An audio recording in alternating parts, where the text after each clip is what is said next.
I usually tell a person that's new that's I'm going with you, I'm picking you up. I'll usually offer them assistance to get there, even if it's a Zoom meeting, and tell them it's okay. I got you. I'll walk in there with you. I'm a big picker upper. And I can't tell you, like, my husband last week was saying, oh my gosh, you're not doing any of our work like in our business. I spent the entire week last week on phone calls from women from Argentina all the way up to Canada. And then I would guide them. I say, hey, do you have an AA Grapevine Act free podcast? I mean, people call me back and they're like, those were good. Oh, you need a meeting in your area? Get to the meeting guide. A lot of these people that are new, they don't know. Mm-hmm. I like walking with them hand in hand. That's what you guys did for me. I heard it through the grapevine. Welcome. It's the AA Grapevine half-hour variety hour featuring the collected voices of Alcoholics Anonymous. I'm Sam, an alcoholic in Palm Springs, California. And I am Alice, an alcoholic in beautiful Oakland, California. Beautiful Oakland. Oh my God, it's a beautiful day. Oh, it's a gorgeous day here too. Hooray. We're both in California. Yeah, we've abandoned Don. Alice, how old were you when you got sober? I know you already young, but... you're never supposed to ask a lady about her age. No, actually, I remember you saying in a previous episode where there was some chatter about long-timer versus old-timer, and you want to be called an old-timer. I do. So I don't mind asking you about your age and all that. I've earned being old here yes, in Alcoholics Anonymous. Just you don't get to be crotchety. No, but I got here at 26 years old. 26? Yes, and here's the joke. I got here and I looked around and I was like, oh my God, these people are so old. And now I'm the old person. Just stick around, folks. Stick around. Don't drink and don't die. The secret to being an old timer. It always helps if you're also not crazy. Well, I mean, we accept crazy. We do, but we should be like trying to be in the sunlight of the spirit. Trying to move against the delusion that it's all about us. Just like there are people who are young in sobriety who so have what I want. Yeah. And there are some people who are young in sobriety who absolutely do not have what I want. It's the same thing. You're not saying the quiet part. I'm going to say the quiet part out loud. There are some people who have a lot of time. I don't want what they got. And there are some who do have a lot of time that I do want what they got. Absolutely. But time's not the only thing that matters. What matters is what do you do with the time that you have? Yeah. And if you move from just the fellowship of Alcoholics Anonymous, I go to meetings, I make the coffee, and I love the fellowship. But if you move from the fellowship all the way into the program of Alcoholics Anonymous, life is extraordinary over here. It is. Does age matter in getting sober or staying sober? I don't think so. I don't think so either. If I get sober at 20, there's a whole bunch of life experience that I don't have, and I get to grow up in Alcoholics Anonymous. Yeah. If I get sober at 60, I've got a bunch of life experience, and then what I learn in Alcoholics Anonymous can be applied in a very different way. It's never too early, and it's never too late to join us. Yeah. The age doesn't matter. It's the willingness. It's the willingness. Are we willing to work this program? Because that's where the magic is. So, Sam.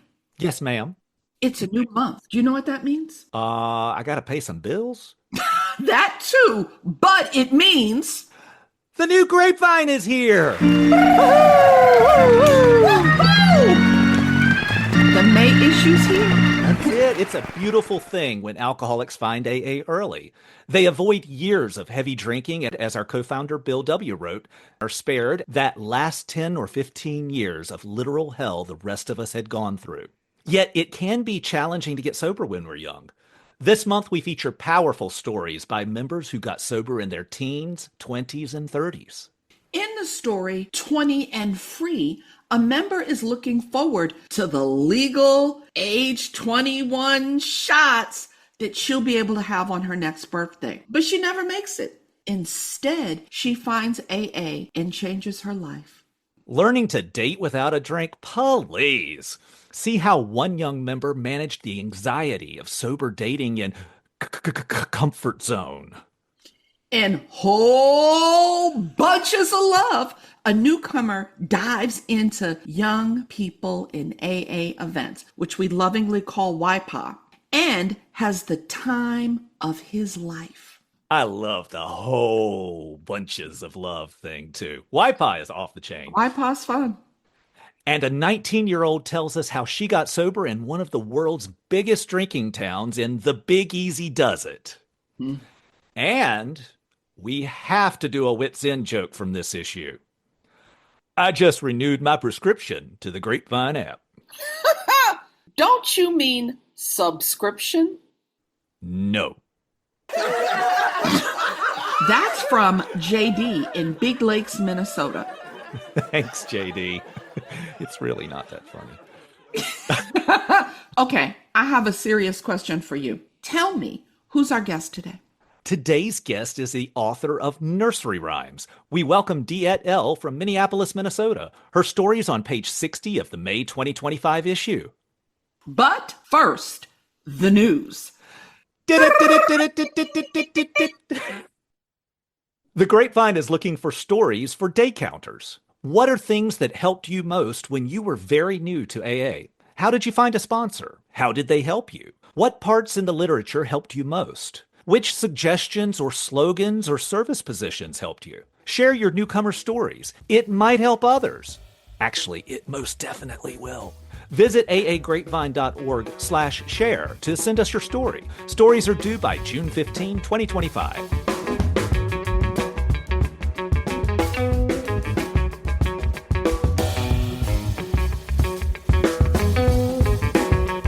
Ever wish there was a current workbook on the 12 Steps? Our 12 Steps is a brand new collection of stories from AA members about working the program's 12 Steps of Recovery. Each chapter illuminates a different step through the experiences of a wide variety of AA members. This volume features all new, up-to-date stories from the pages of Grapevine, the International Journal of Alcoholics Anonymous. Great for sponsees and step meetings. Only $13.99. Order online at aagrapevine.org/books.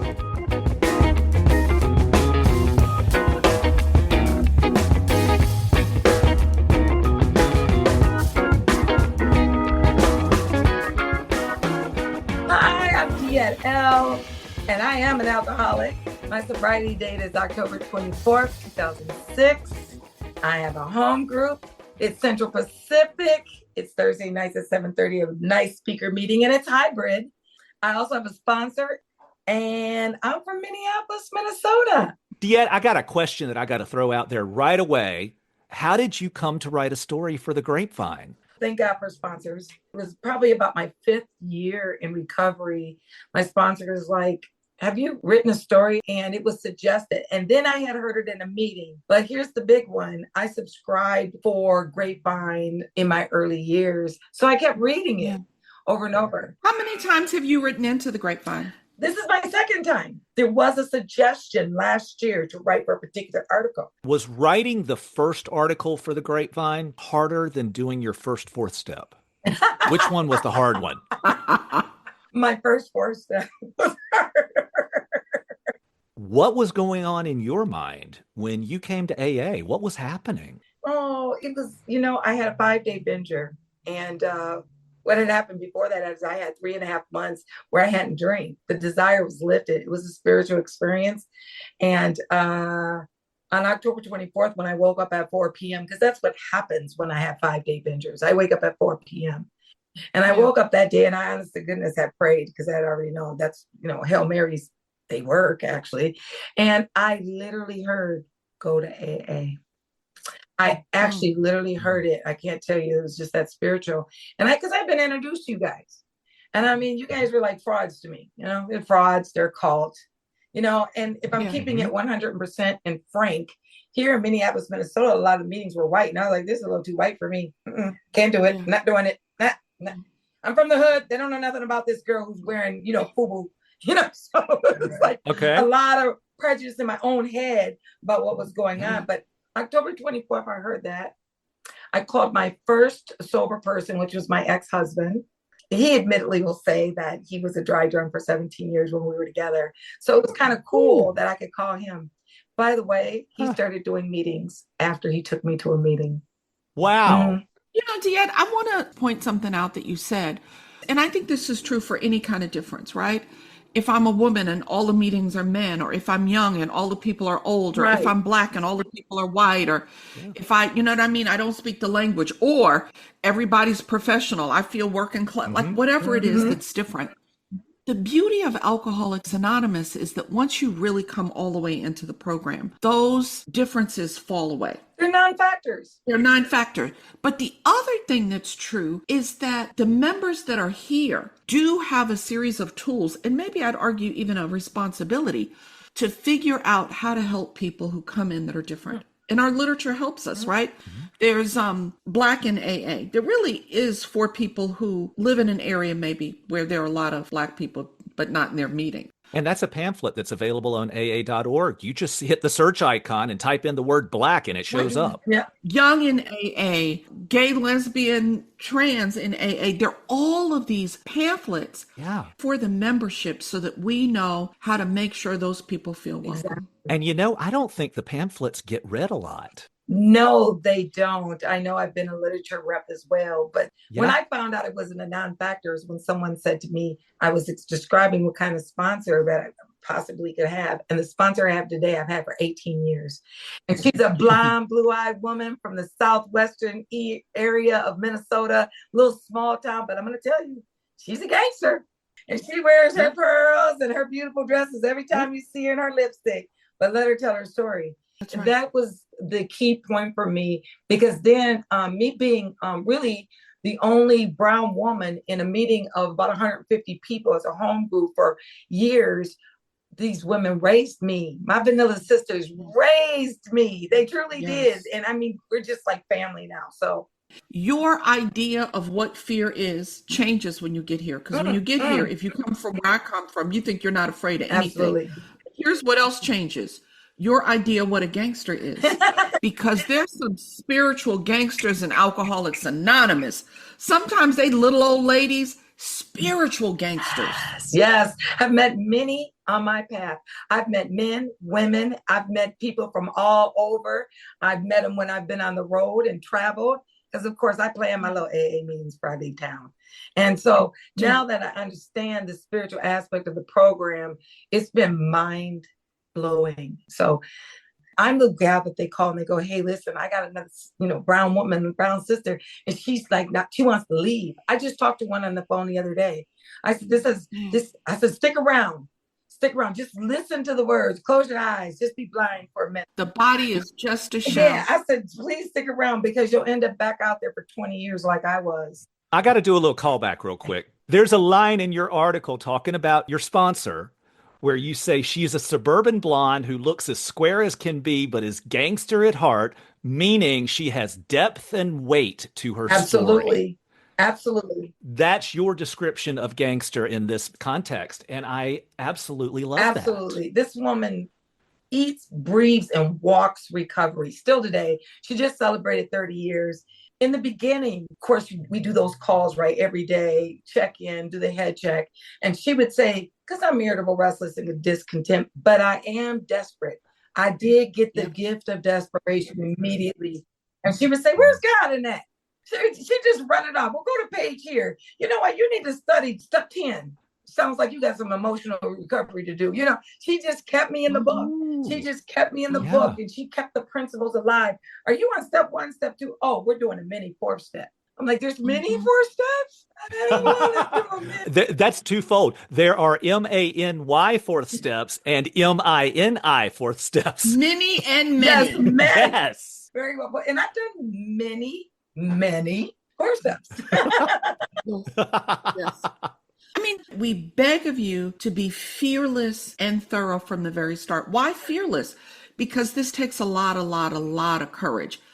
But if you've got the courage to do this, if you can evolve into a spiritual gangster, a person that can stand in the sunlight of the spirit and see the truth about themselves, not only do you get over your desire to drink, you get over the issues, or at least get tools to deal with the issues that made you want to drink in the first place. Yes, I call those spiritual paychecks. Spiritual paychecks. Yeah, the people that know me that aren't in the program, but they're like, you still go to those meetings?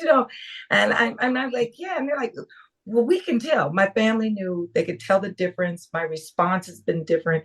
There's the promises. And then I call the results of those spiritual paychecks. I like peace. Yeah. I like calmness. Yes. I like having some integrity. I like keeping my dignity alive. It's just quiet. I just love to shut my brain down. Now, is there a moment that you can recall now that your integrity was compromised or you were not at peace? I was disconnected. As my sponsor would put it, you were unplugged. There was no thoughts in my head on how to respond in a principled manner, like, be kind and tolerant and be an example.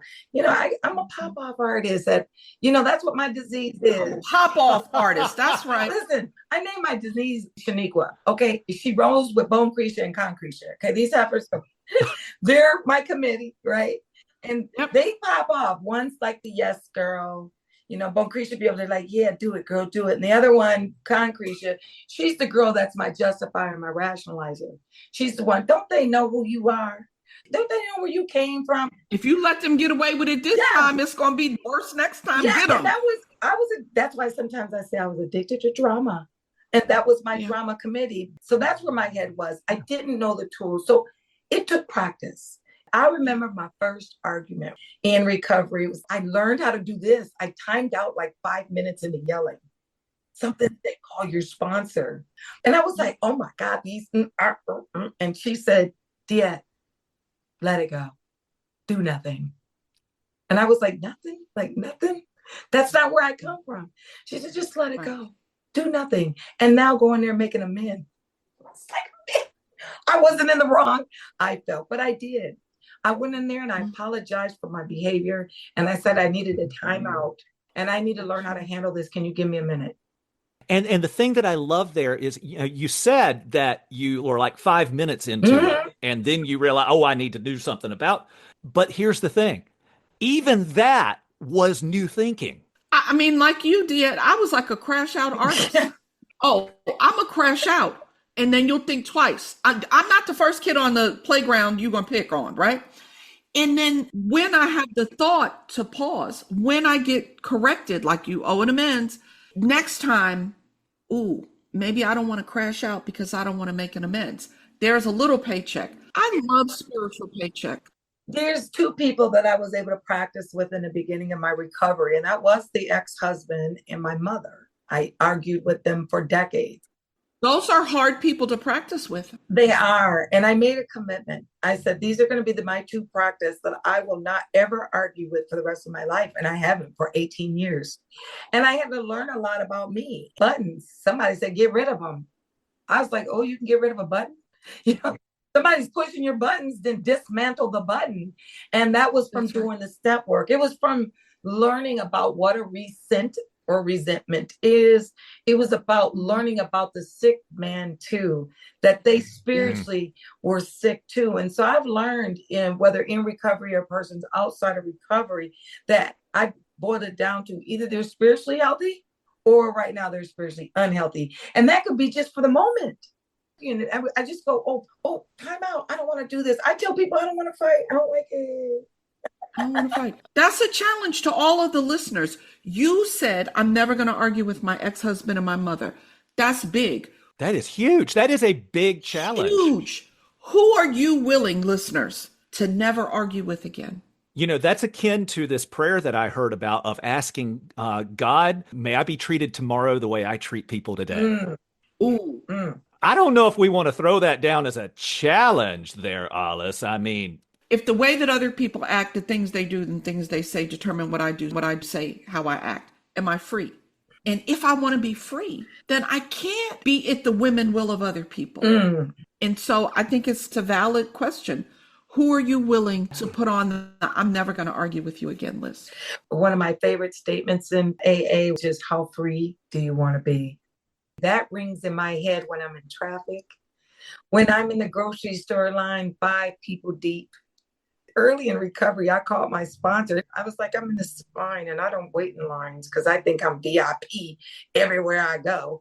At the grocery store. Grocery store line, calling her. Like, I'm so irritable. And you know what she told me?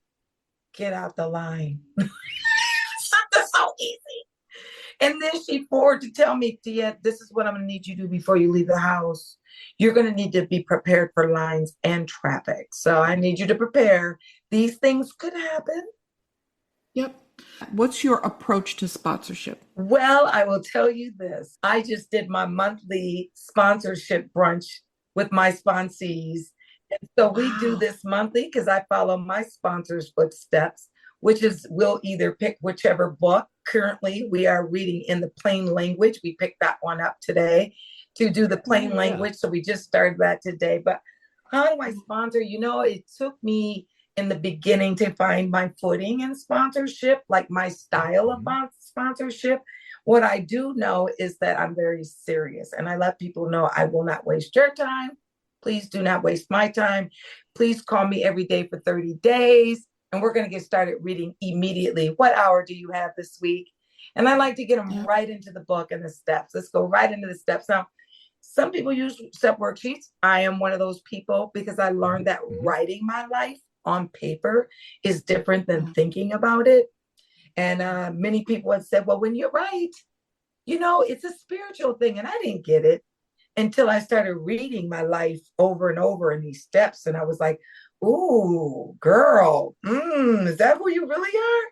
Yeah, I like to sponsor gals that are serious about the program. And if they're not, I recommend them to someone. I never leave anyone hanging. And I teach them how to fire me immediately. Oh, yeah? How do you fire a sponsor? Oh, yeah. If I'm not a fit, all you need to do is text me and say you're not a fit. I'll either give you a recommendation, but I'd love to be on your contact list. Right. Love it. I've been in that conversation with people who were not my sponsee, who were looking, they were in a situation, I don't want to work with this person anymore, and have counseled of like, well, you know, who do you want to work with? Maybe find a sponsor before you fire a sponsor. Yeah, I do. Because I had so many people that were MIA and they would have shame, and I would see them months later or a year later, and they would talk to me about their shame of wanting to stop sponsorship, or they were scared to fire me. So I lovingly just tell them, and it is okay if I don't fit.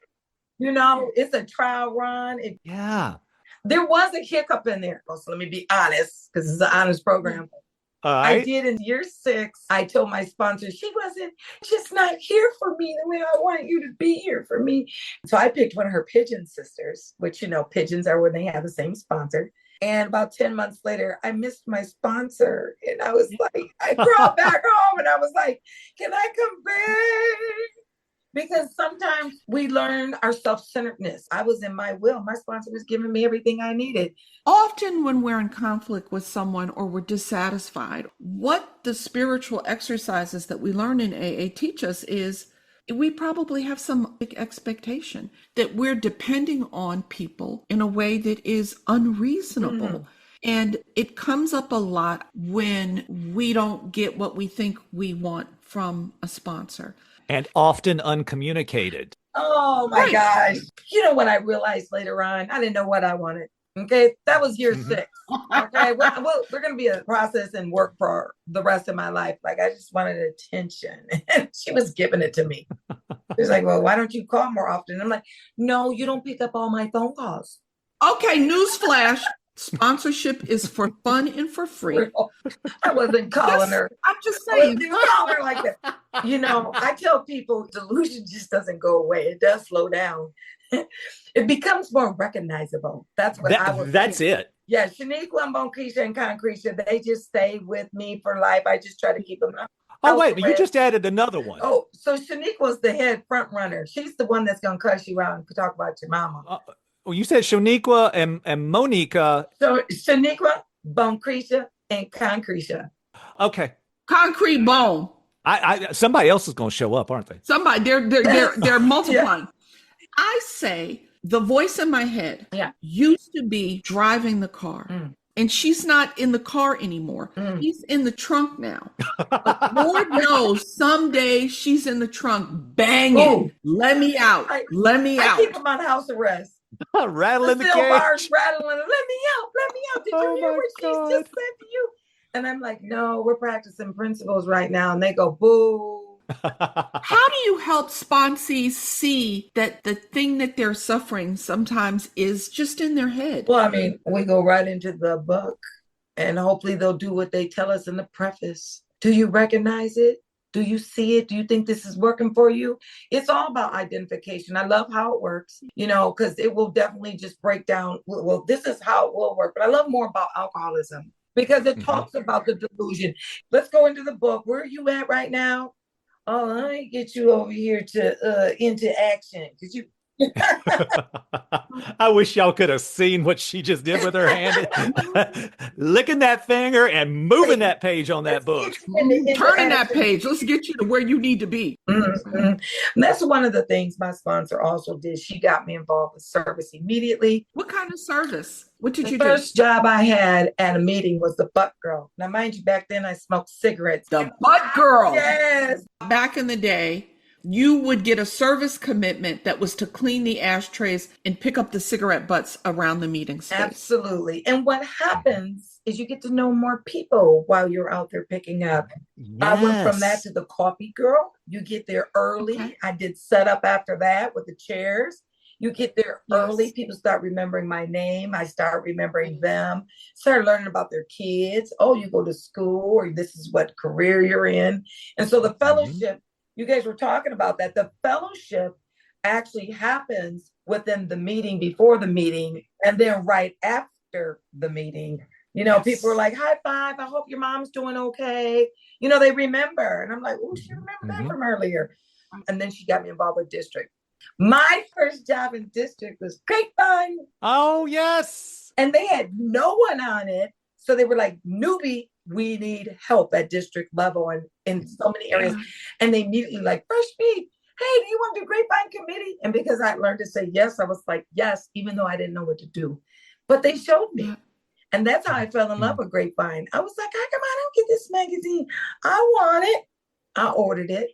Broken off. I spent some of my last change to get my first subscription. Yep. That's right. And what a great gift it is for a new person, even if the person isn't solid in their sobriety. Absolutely. I've gifted them to several people, and people that I didn't see shortly after gifting them. They've said, I kept getting that Grapevine and it just kept reminding me to get to meetings. It was like, how do I stop the grapevines? They were so grateful that they kept getting them for an entire year.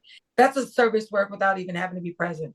We're almost out of time. I'm going to get in trouble for jumping in on this, but let me just ask about YPA. Do you have any experience with the complete, unbelievable, unbridled joy of young people in AA? Okay, now you just got my heart racing and pumping because I'm going to tell you how YPA turned me out. So I went to the International Convention in Atlanta. That was my first and only one thus far, working on the one in Canada this year. But anyhow, I went there and one of my friends said, let's go to the rave party that they were having during that time. And I was 40 something. And I was like, are you sure we're not too old? I am definitely young at spirits. I am going to investigate any party mentioned in recovery. I went and the biggest thing I noticed sitting outside the door before they opened was 16-year-olds that had a couple years that were talking to their sponsors on how to behave themselves in the party. I was blown away. And then I hear some 19-year-olds and then like, I got 5 years. And I'm like, this group was what, 14 years? I couldn't believe it. I literally had tears walking through, just listening to the sponsors, talking to the sponsees, where they were talking about even their traditions and things. I couldn't believe it. So I will say that they did get me up on one of those, what do you call it? Couch surfing or crowd surfing. I hadn't in all my drinking years done that, and I'd done a lot of parties. It was YPA surfing at that convention. Oh, I believe it. For my experience, the best at pulling people in to be a part of. And so lately, what's been happening is I've been hanging out with the YPA, the mini paws, we call them in Minnesota. And I am their 7:00 main speaker at the International Conference of YPA in Minneapolis, Minnesota this year. Sweet! Woo! All right. I need to come. I'm so excited. August 29th. August 29th. That entire weekend, the last weekend in August. I'm so stoked. I couldn't believe. I'm just this is a full circle in AA. This is a full circle. There's so many opportunities to help and be helped. Yes. Because what I do, even this, is helping me. Just watching you all's joy. Oh my God. Oh, I'm grateful that you're here too. I have had so much fun with you, with both of you. You two are like, I want to come hang out. So Let's go to Minnesota. yeah, let's do it. Let's set that up. Yeah. DeEtte, thank you so much for joining us today, for writing that article. And I cannot wait to see you in person and hug your neck. Thank you for having me. Thanks, Alice. Thanks, Sam.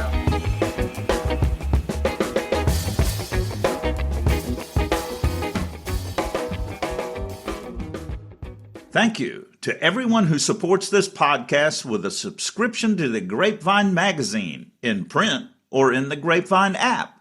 Your support makes the half-hour variety hour possible.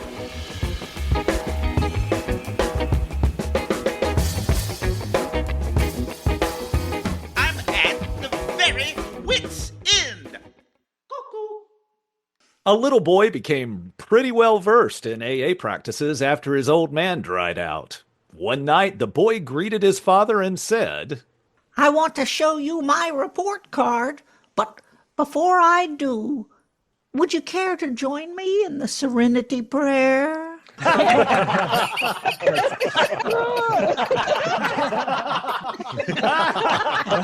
It's really not that funny.